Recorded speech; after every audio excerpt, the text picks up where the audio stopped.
વડોદરામાં રોડની કામગીરીને લઈને ખેડૂતો રોડ પર ઉતર્યા। વડોદરાના પાદરા જંબુસર હાઈવે પર 4 લેનની કામગીરી ચાલી રહી છે, પરંતુ ખેડૂતોને જમીનનું વળતર મળ્યું નથી, જેને લઈને પાદરાથી ઢવાસા રોડ પર 70 થી વધુ ખેડૂતો ઉતર્યા હતા। મોટી સંખ્યામાં ખેડૂતોએ રોડ પર ઉતરીને વિરોધ પ્રદર્શન કર્યું હતું। રોડ પર ઉતરી ખેડૂતોએ હલ્લાબોલ કર્યો। 4 લેનની કામગીરી ખેડૂતોએ અટકાવતા અધિકારીઓ અને પોલીસ દોડતી થઈ ગઈ। પાદરા જંબુસર હાઈવે 4 લેન કામગીરી દરમિયાન વિરોધ કરતા રોડ પર ટ્રાફિક જામ થઈ ગયો। ખેડૂતોનો આક્ષેપ છે કે નોટિસ કે જમીનનું કોઈ પણ વળતર આપ્યું નથી। ખેડૂતોએ વળતર અંગે વારંવાર રજૂઆત કરી છતાં કોઈ કામગીરી થઈ નથી, જેથી R&Bના અધિકારીઓ અને ખેડૂતો વચ્ચે વિવાદ થયો છે। મામલો વધુ ભીચકતા પોલીસ ઘટના સ્થળે પહોંચી ગઈ હતી। સુરતમાં મા કામલ સંસ્થા સામે વિદ્યાર્થીઓનું વિરોધ પ્રદર્શન। સુરતમાં નર્સિંગનો અભ્યાસ કરાવતી મા કામલ સંસ્થાનો વિવાદ દિવસે ને દિવસે વધી રહ્યો છે। આદિવાસી સહિતના વિદ્યાર્થીઓમાં રોષ ફેલાયો છે, ત્યારે સંસ્થાને લઈને વિદ્યાર્થીઓએ વિરોધ પ્રદર્શન કર્યું। કામલ સંસ્થામાં અભ્યાસ કરતા વિદ્યાર્થીઓએ એકત્ર થઈને હલ્લાબોલ કર્યો। મોટી સંખ્યામાં વિદ્યાર્થીઓ ભેગા થઈને સુરત પોલીસ કમિશનર કચેરી ખાતે પહોંચ્યા। સુરત પોલીસ કમિશનર કચેરી ખાતે પહોંચીને કલેક્ટરને રજૂઆત કરી। મા કામલ ફાઉન્ડેશનના સંચાલકો સામે વિદ્યાર્થીનીઓ દ્વારા કાર્યવાહી કરવા માંગ કરી છે।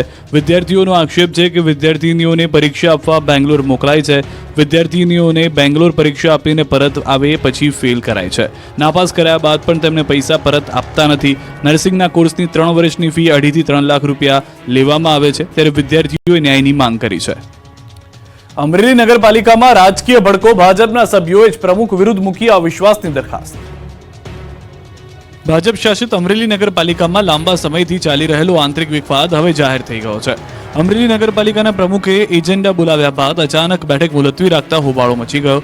ભાજપના સભ્યો વચ્ચે લાંબા સમયથી ભારે લાગણી જેવી સ્થિતિ હતી, જેનો ભડકો થયો। ભાજપના જ સભ્યોએ આજે પાલિકા પ્રમુખ સામે નારાજગી વ્યક્ત કરતા ભાજપના કુલ 34 સભ્યોમાંથી 18 સભ્યોએ અવિશ્વાસની દરખાસ્ત ચીફ ઓફિસરને આપતા રાજકીય વાતાવરણ ગરમાયું હતું। માહિતી અનુસાર ગત 17 ઓક્ટોબરના રોજ અમરેલી નગરપાલિકાના પ્રમુખે સામાન્ય સભા માટે એજન્ડા બનાવ્યો હતો, પરંતુ અચાનક જ બેઠકના 20 કલાક અગાઉ ગેરબંધારણીય રીતે બેઠક મુલતવી રાખી, જેના લીધે ભાજપના સભ્યોમાં ભારે નારાજગી જોવા મળી। અમરેલી નગરપાલિકામાં મનસ્વી રીતે વહીવટ ચાલી રહ્યા હોવાના પણ આક્ષેપ કરવામાં આવ્યા। સામાન્ય સભાની બેઠક અચાનક મુલતવી રાખી એકતરફી અને મનસ્વી રીતે નિર્ણય લીધો। અમરેલી પાલિકા પ્રમુખ દ્વારા સંદર્ભ પત્ર લઈને તમામ સભ્યોને રૂબરૂ બજવણી કરવા માટે નીકળ્યા હતા। બેઠક મુલતવી રાખવાનો તેમનો આ નિર્ણય તદ્દન ભૂલ ભરેલો અને ગેરબંધારણીય ગણાવ્યો।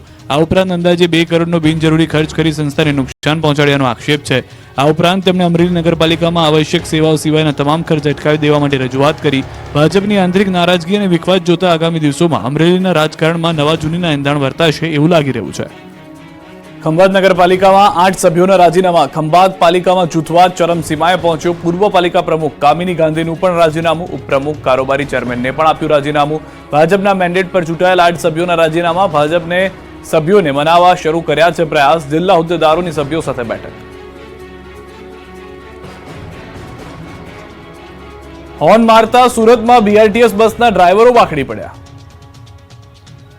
સુરતમાં BRTS બસના ડ્રાઈવરો જાહેરમાં ઝઘડી પડ્યા હતા। સુરતના વરાછા વિસ્તારમાં બસના ચાલકો વચ્ચે બસ ચલાવવા બાબતે માથાકૂટ થઈ। આગળ ચલાવતો BRTS બસ ડ્રાઈવર ધીમે ધીમે ચલાવતા પાછળ આવતા બસ ચાલકનો પિત્તો ગયો। પાછળથી આવતા BRTS બસ ડ્રાઈવરે સતત હોર્ન મારીને આગળ જતા બસના ચાલકને પરેશાન કર્યો હતો, જેને લઈને બંને વચ્ચે બોલાચાલી મારામારીમાં પરિવર્તિત થઈ ગઈ હતી। વરાછા ખાતે સુરત સુપર સ્ટોરની સામે જ રસ્તા વચ્ચે બસ ઊભી રાખી બબાલ કરી હતી। બસ ઊભી રાખીને બંને ડ્રાઈવરો મારામારી કરવા લાગ્યા।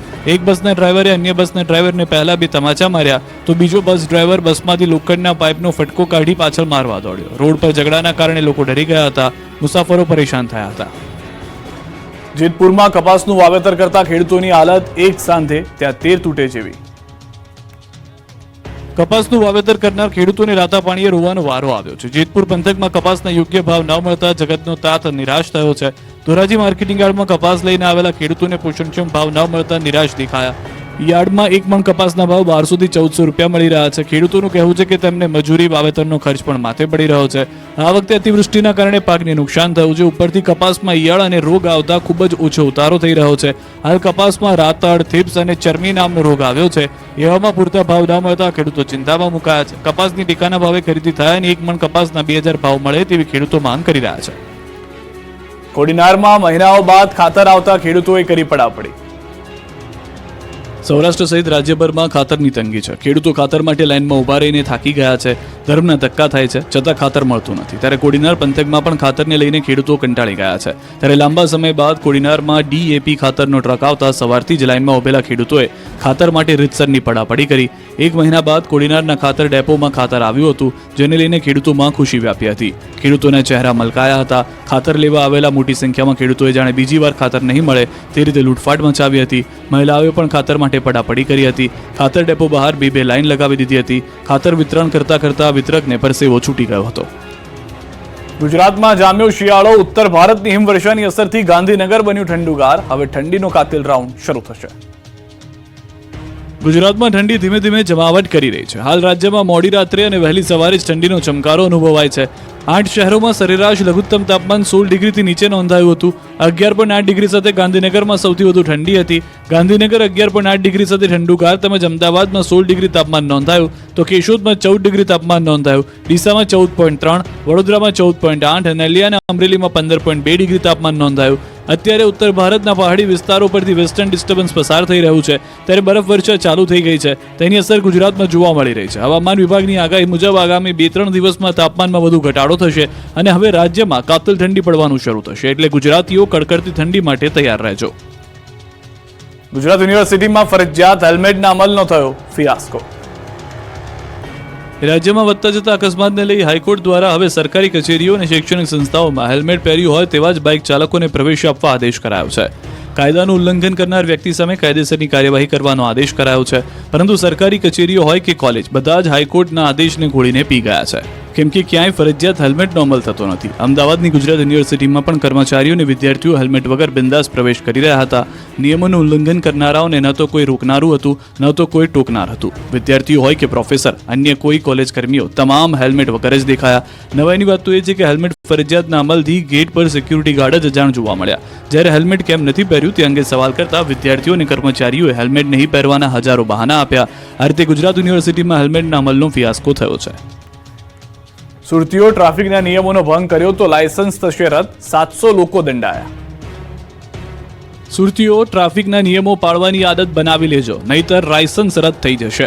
ટ્રાફિકના નિયમો ન પાળતા વાહન ચાલકો સામે ટ્રાફિક પોલીસે લાલ આંખ કરી છે. સુરત ટ્રાફિક પોલીસ એક્શન મોડમાં જોવા મળી. પોલીસે નિયમોનો ભંગ કરતા 400 જેટલા વાહન ચાલકોના લાયસન્સ રદ કરવા આરટીઓને રિપોર્ટ કર્યા.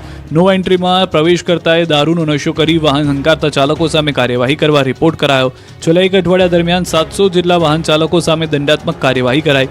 રોંગ સાઈડમાં આવતા વાહન ચાલકો સામે કાર્યવાહી કરાઈ. બીજી તરફ સુરત પોલીસ કમિશનર પણ ટ્રાફિક સમસ્યા નિવારવા જાતે રોડ પર ઉતર્યા. પોલીસ કમિશનરે અધિકારીઓના રોડ પર જ લીધા ક્લાસ. ટ્રાફિક સર્કલનો ટૂંકા કરવા પોલીસે કમિશનરને આદેશ આપ્યા. રોડ પરના દબાણો દૂર કરવા પણ અપીલ કરી હતી. આ તરફ સુરતની વીર નર્મદ સાઉથ ગુજરાત યુનિવર્સિટીમાં પણ ફરજિયાત હેલ્મેટના નિયમોનો ઉલાળ્યો થયો.